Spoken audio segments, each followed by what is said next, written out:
Welcome back, everyone, for another deep dive. This time, we're going to be tackling group contingencies in ABA. Oh, absolutely. And, this is a topic that can really change the game when it comes to behavior management in so many settings. You're absolutely right. It's about understanding how we can influence individual behavior by kind of cleverly using the dynamics of the group. Exactly. But, before we get ahead of ourselves, let's make sure everyone's on the same page here. Can you give us a clear definition of what a group contingency is? Of course. Our main source for today's dive, Behavior Analysis for Lasting Change, defines a group contingency as a strategy where the consequences for a group's behavior, good or bad, are shared by everyone or at least a significant portion of the group. So it's not just about everyone getting the same reward. Right. It can be a shared reward like a pizza party if the whole class averages above a 90 on a test. But it could also be a negative consequence. Okay. For example, if one student is constantly being disruptive, everyone might lose a bit of recess time. Ah, I see. That can definitely motivate some changes. But it also sounds like it could be a bit tricky. I imagine choosing the right type of group contingency is crucial. I know there isn't just one approach here, right? You are spot on. There are actually three main types of group contingencies: independent, interdependent, and dependent. Let's break each of these down to see how they work. That's good. I'm ready to dive in. Let's start with independent contingencies. It's the simplest form. Sure. Here, the same rules and consequences apply to everyone regardless of what others are doing. Imagine a teacher saying, everyone who gets 100% on the spelling test gets extra recess.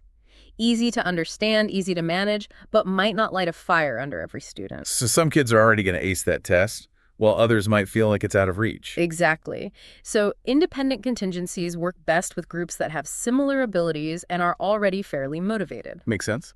Now let's shift to interdependent contingencies.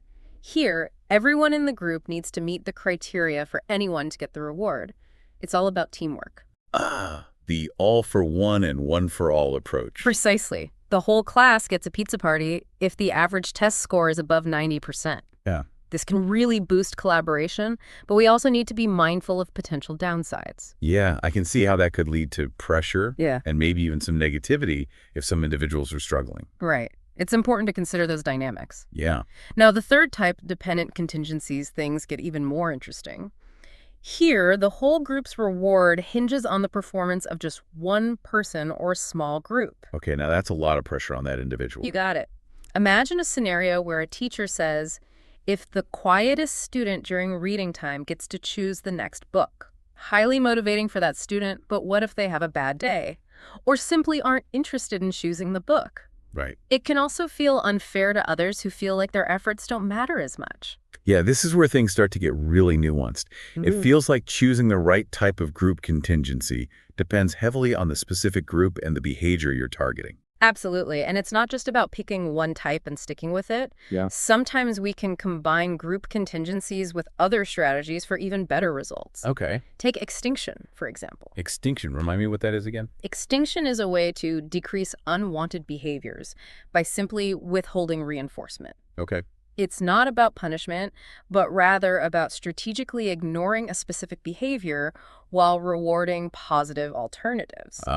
So instead of scolding a student for calling out, the teacher might praise other students who are raising their hands quietly. Exactly. And this can be even more effective when combined with a group contingency. Let's go back to your example of the disruptive student. Initially, everyone might lose a bit of recess time when that student acts out. But over time, the teacher could start to ignore the disruptions while acknowledging and rewarding the rest of the class for staying on task. I see. So the focus shifts from punishing the individual to positively reinforcing the desired behavior in the group. Exactly. This can create a more positive learning environment and encourage the disruptive student to change their behavior to fit in with the new positive norm. That makes a lot of sense. Yeah. So we've covered types of group contingencies, extinction, and how those two can work together. But what about the role of peers in all of this? It feels like kids often respond better to their classmates than adults. You're hitting on a really important point. Peer influence is powerful, and we can harness that power with what are called peer-mediated strategies. Peer-mediated strategies. Tell me more. Essentially, we can train peers to help manage contingencies. Okay. They can act as tutors, role models, or even just provide positive feedback to their classmates. So instead of the teacher always being the one to hand out stickers or praise, classmates can be involved in reinforcing positive behaviors. Exactly. This can be incredibly effective because it's coming from someone the child sees as an equal. Right. Plus, research shows that these types of peer interactions can lead to better generalization of skills. Generalization, meaning they're more likely to use those positive behaviors in different settings, not just in the classroom. Precisely. Peers provide a more natural context for learning, and that can make a huge difference in how those skills are maintained over time. But before we get too deep into the long-term effects, there's one more key aspect of group contingencies we need to unpack: token economies. Okay. This is where things get a bit more structured. Token economies. Those always sounded fascinating to me, even though I know they can be a bit complex to set up. Yeah. Let's dive into those in the next part of our deep dive. Token economies, they really are fascinating. They offer a structured system for reinforcing behaviors using tokens, which are essentially symbolic rewards. Okay. You earn tokens for good behavior and then trade them in for something you really want. Uh-huh. It's like creating a mini economy within a classroom or a family setting. Okay, so it's kind of like earning points for good behavior that you can spend on privileges or treats. I can see how that would be motivating. Exactly. And it can be a powerful tool for teaching life skills like delayed gratification, saving, and making decisions. Yeah. Behavior analysis for lasting change actually shares a compelling example where a token economy was used to increase cooperation in a hemodialysis procedure for young children. Wow. Imagine that turning a stressful medical procedure into something manageable and even rewarding. That's incredible. Okay, I'm sold on the potential of token economies, but I have to ask, are there any downsides? Sure. Setting up a whole economy sounds like it could be a lot of work. You're right. It does require careful planning and implementation. Okay. And there are some criticisms. Wow. Some argue that the focus should be on more natural reinforcers, not this artificial system of tokens. Plus, it takes effort to keep track of everything the tokens earned, spent, exchanged, and to ensure the system is consistent. I can see how that could be a challenge. Yeah. So let's say I want to try implementing a token economy. Where do I even begin? The first step, just like with any intervention in ABA, is getting consent. It's essential to make sure everyone involved understands the system. Students, parents, administrators, anyone who's impacted. Right. They need to know how it works, what the benefits are, and any potential risks. Transparency and ethical considerations are crucial. Consent, got it. That makes sense. What comes next? Next, you need to think about record keeping.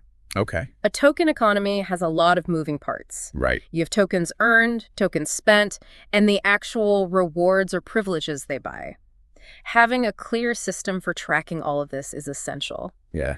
It helps you see if the system is working, make any adjustments, and even demonstrate its effectiveness to others. Ah, so it's not just about handing out tokens, it's about collecting data and making sure this whole system is actually having a positive impact. Exactly. And then there's the training aspect. You need to make sure everyone who's implementing the token economy is on the same page. Staff, supervisors, even parents need to be trained on how to award tokens consistently, manage the exchange system, and handle any issues that might come up. Consistency is key to making a token economy work. Okay, so we've covered consent, record keeping, and training. Now let's get to the fun part. How do we choose those all-important tokens and the rewards they can buy? This is where you get to be creative. The key is to select backup reinforcers that are motivating for your specific participants and are easily accessible. Okay. What works for a fifth grader might not work for a high school student, right? So knowing your audience is crucial. So no one-size-fits-all approach here. It has to be tailored to the individual or group. But how do you decide what each reward costs? How many tokens for a piece of candy? How many for extra computer time? That's where we get into the economics of the token economy. You need to consider how many tokens are earned for different behaviors. You could have variable earning requirements where tougher tasks earn more tokens. Okay. Or you could keep it simple with fixed requirements, where each instance of the desired behavior earns the same amount. Visual aids like pictorial pricing charts are incredibly helpful here, especially for younger children or those who struggle with numbers. Those charts make it easy to see what you can buy with your tokens, like a mini store. But I imagine, like any economy, things need to be adjusted over time. Right. You're right, you need to be flexible. If a reward becomes too easy to get, it might lose its appeal. And if something is too expensive, it could be discouraging. Yeah. It's about finding that balance and being willing to adjust those token values to keep things motivating and prevent anyone from getting bored or giving up. Okay. I'm starting to see how running a token economy is like managing a mini society. Right. But we've talked a lot about the setup. What about examples of this actually working? Sure. Remember you mentioned the hemodialysis study earlier. Could you tell us more about that? Yeah. That study conducted by Karen and Schweitzer back in 1996 is a great illustration of how powerful token economies can be.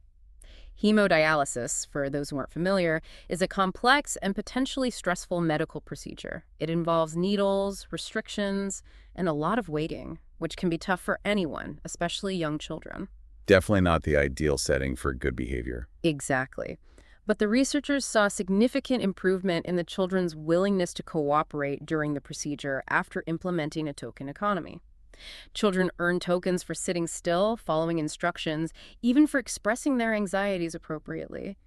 Those tokens could then be exchanged for various rewards, making the whole experience more manageable for everyone involved. That's amazing. It really demonstrates that even in challenging medical settings, positive reinforcement through a token economy can make a real difference. It's a powerful tool, but it's important to remember that it's not meant to be a permanent solution.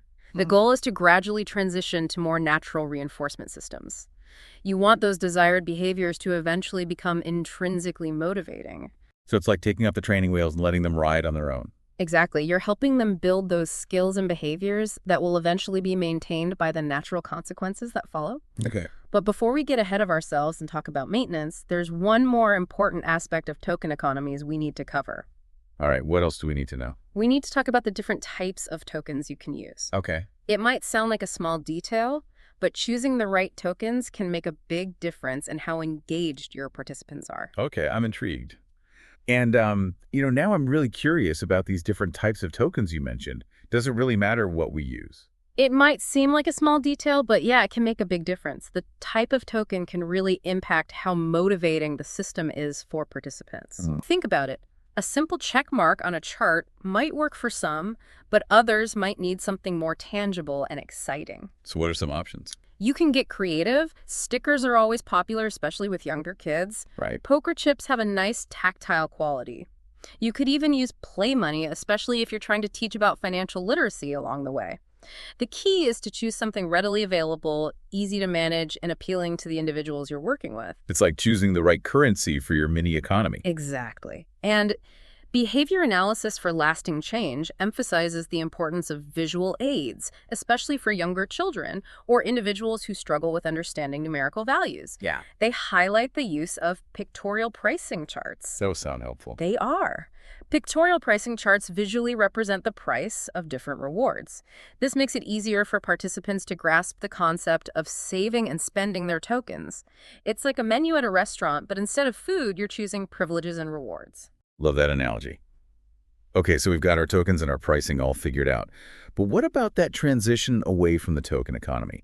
How do we ensure those positive behaviors stick around even after the tokens are gone? That's where the concept of maintenance comes in. It's about making sure the positive behavior changes we worked so hard for last over time, even after the intervention has ended. So it's not just about changing behavior in the short term. It's about creating lasting change. Precisely. And thankfully, there are some proven strategies for promoting maintenance. Okay. We've touched on fading, where you gradually reduce the frequency and intensity of the intervention. Right. Like slowly decreasing the number of tokens awarded for a specific behavior. Right. And at the same time, you start emphasizing those natural reinforcers, praise recognition, the satisfaction of a job well done. Exactly. You're slowly taking off the training wheels, helping them experience the natural consequences of their positive behavior. And this makes those behaviors more likely to continue even when the external rewards are gone. Got it. What other strategies can we use to make these changes stick? Another powerful technique is generalization training. It's about teaching the desired behavior across different settings with different people and in response to various cues. So instead of just practicing raising their hand in the classroom, you might also encourage a child to do this at home during playtime and maybe even out in the community. So the goal is to make the behavior flexible and adaptable to different situations. Exactly. The more we expose individuals to various situations, the more likely they are to generalize those skills and apply them in different contexts. That makes perfect sense. Is there anything else we can do to support this long-term change? Don't forget about natural supports. Parents, teachers, peers, these individuals can play a huge role in reinforcing desired behaviors. Right. By identifying and training these natural supports, we can create a supportive network that helps sustain the changes long after the formal intervention ends. It really does take a village. Speaking of which, I remember you mentioned an example from Behavior Analysis for Lasting Change that involved group contingencies and maintenance in a workplace setting. Can you tell us more about that? Absolutely. This example focuses on a study where researchers were trying to improve workplace safety. They implemented a system where teams earned rewards based on their collective safety performance. But here's the key. The system was designed to be self-sustaining. Self-sustaining. Intriguing. What does that mean? It means the intervention wasn't dependent on constant monitoring or those external rewards we often think of. Okay. Instead, they incorporated natural consequences and peer support to help maintain the desired behaviors. So the rewards weren't just bonuses or extra breaks. Right. They included things like public recognition, giving teams more decision-making power, and even opportunities to share their safety expertise with others. So they were tapping into intrinsic motivators, that feeling of pride, autonomy, and purpose. Exactly. And because these rewards were woven into the culture of the workplace, those positive safety behaviors continued even after the formal intervention ended. It's a powerful example of how we can shift from external rewards to intrinsic motivation to create lasting change. This has been an amazing deep dive into the world of group contingencies. We've covered the types, explored token economies, and even discussed strategies for making those changes last. It's been great unpacking all of this with you. And for our listeners, we hope you've gained a deeper understanding of how we can use group dynamics to create positive change in a variety of settings. Remember, behavior change is a journey, and the principles we've discussed today can be applied in classrooms, workplaces, families, communities. The possibilities are endless. Thank you for joining us on this deep dive into group contingencies. Until next time, keep learning, keep growing, and keep diving deep.